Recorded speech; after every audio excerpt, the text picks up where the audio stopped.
Hello, everyone. Welcome back to Alicia Intellectual Talks. So today we're going to get back into it with Makaveli's Bomb First, his first set paragraph of bars where he really explains the whole purpose of the song. Welcome. So let's talk about it.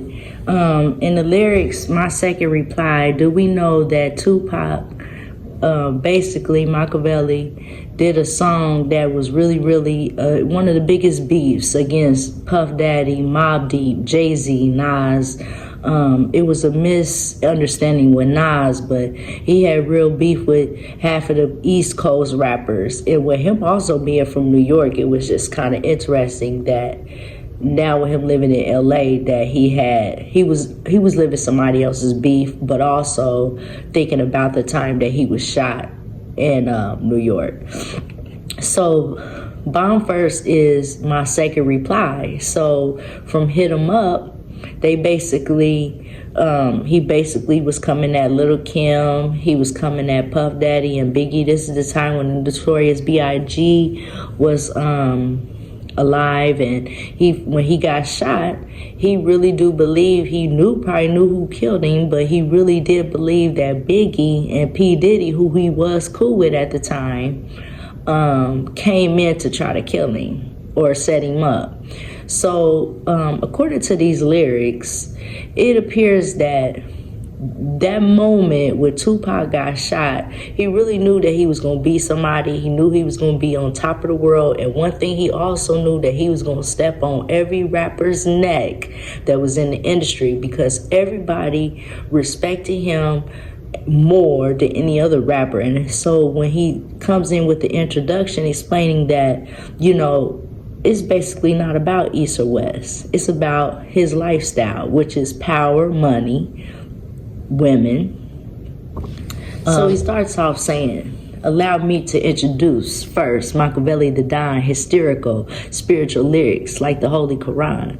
That had to be one of the dopest lyrics to start off a whole rap. Let me just explain to you, I am the Bible. You heard me. Let me explain to you who I am. I'm the Don of this. I'm the Don of the lyrics. I'm the head of this. It's too easy. It was too easy for Tupac. So that's how he starts it off. And then he also explains that everyone, if we look at it, he explains that he's really upset that he was shot and that he's not going to let it go because it's in the streets. And when the way people deal with streets is nobody talk, nobody want to say who did it. So he's going to continue to let people know, continue to make folks uncomfortable that he's around, and that whoever shot me, I'm coming at you. I'm going to expose you.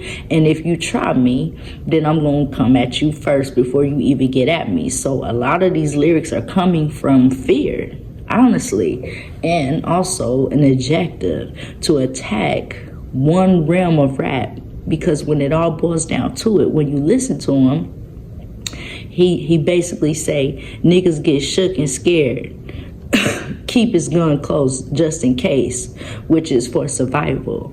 I mean, he's letting you know that half of the men, black men that are rappers at that time, he had them shook. He basically had them shook to the point where they couldn't make no money. Not like how he could make money. And he knew that. He knew that he was a threat to rap. So basically, he also explains that how he keeps his gun because now he has power, he has money, he has everything that he wants, drugs, whatever. He's the Don. The Don illustrates somebody that's ahead of everyone else.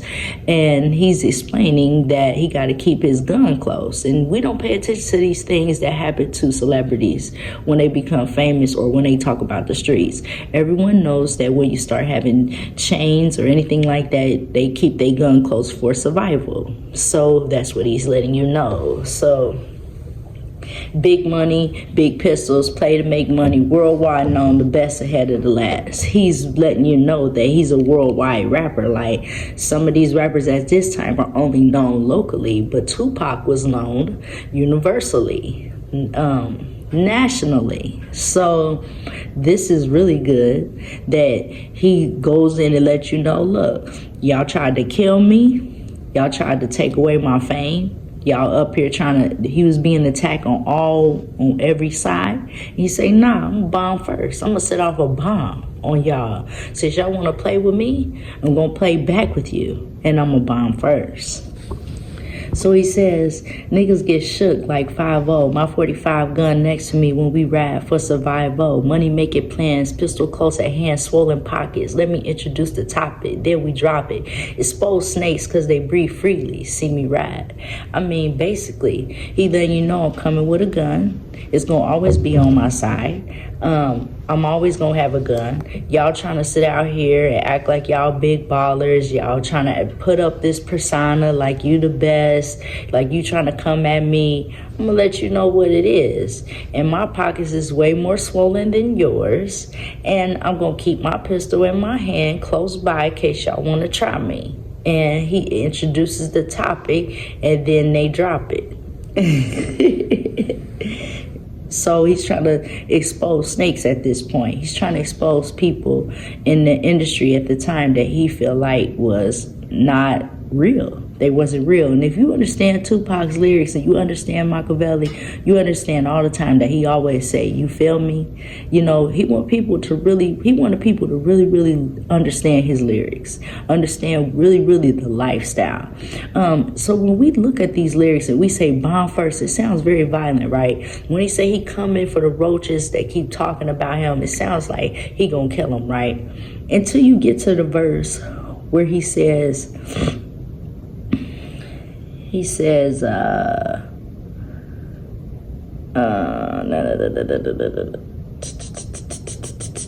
I'm not gonna cry. He say, murder mother efforts lyrically. I'm not gonna cry. Let me go back a little bit. He said, this is for my dogs down to die for yours. Extreme venom. No mercy then when we all up in them. Cut them down. To hell is where we send them. My whole team trained to explode. Ride or die. Murder M efforts lyrically. And I'm not gonna cry. Me, a born leader. Never lead a block with my heater. And not a whimper. Until I'm gone. Thug life running through my veins. So I'm strong. Ha ha ha. Bye bye bye. Let's get high and ride. Oh, how do we do these niggas? But I'm not gonna cry.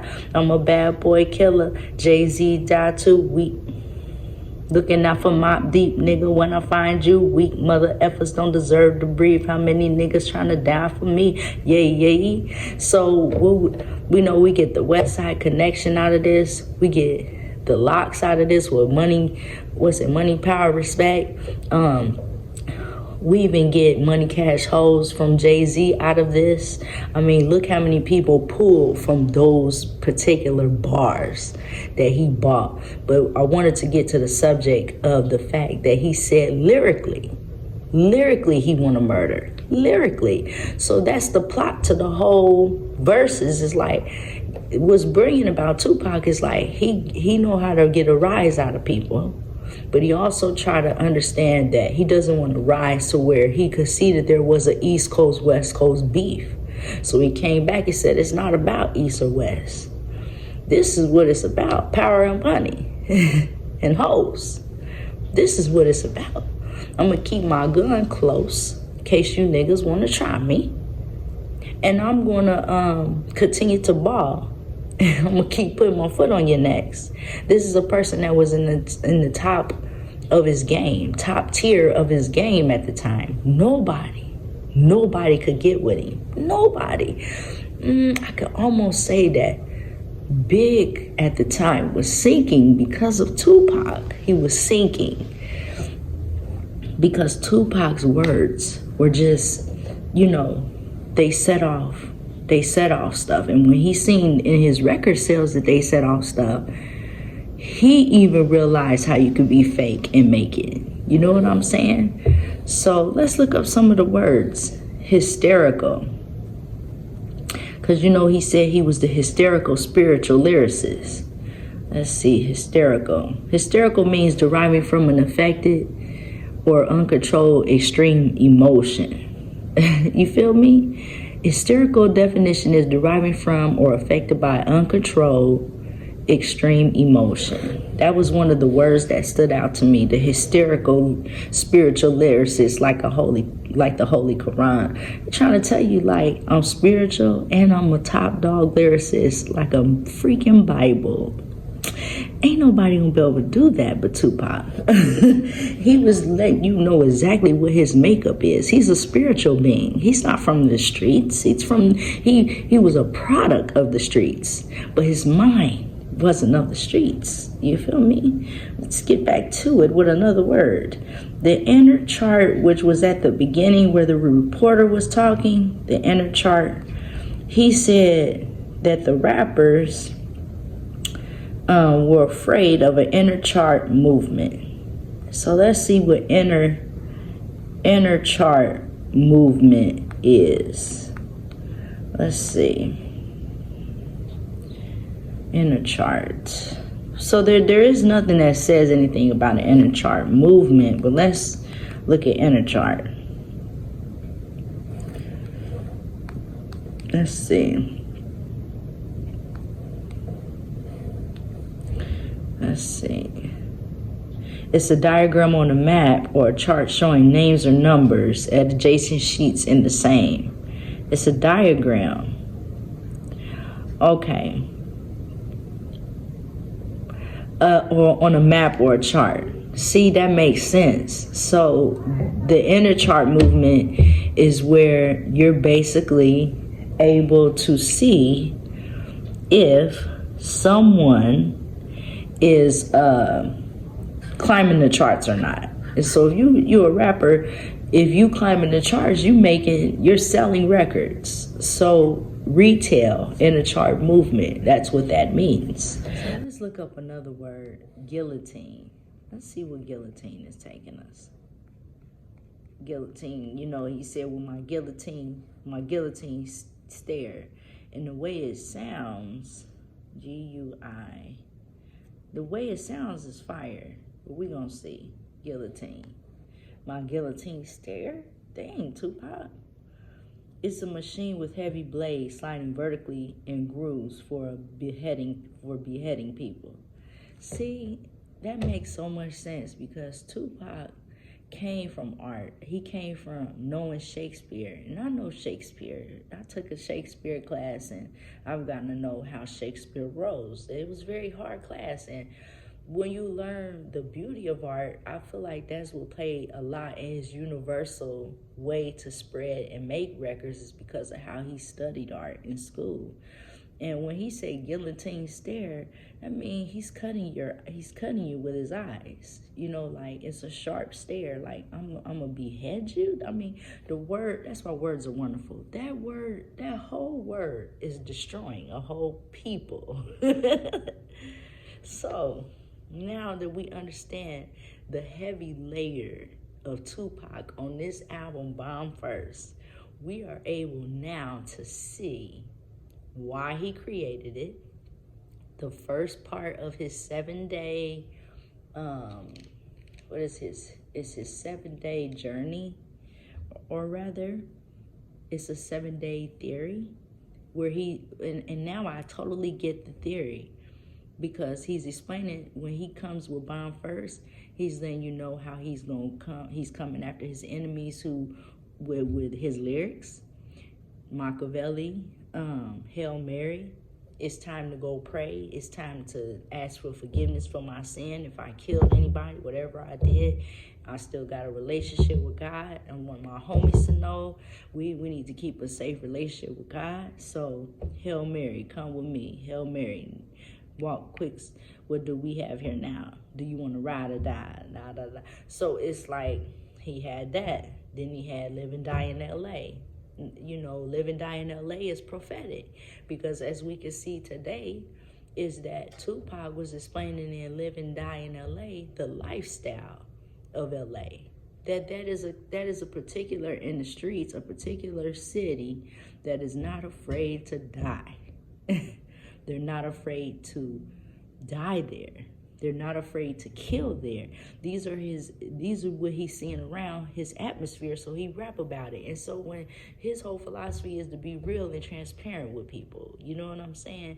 If you're real and transparent with people through your raps, then, you know what I'm saying, I feel like he understood that that's what makes sales, is when you're real about it. Because a lot of them, they know how to rap, they're very highly skilled with rapping, but they had never lived the lifestyle. So eventually something like that won't last, because you're not real. And I think that music should intertwine with the realness of a character. How could you will get bored after a while trying to be something that you're not. The next time we're going to get with Edie Amin and Young Noble's verses. Peace. Stay tuned and subscribe to my channel, Alicia Intellectual Talks. Peace.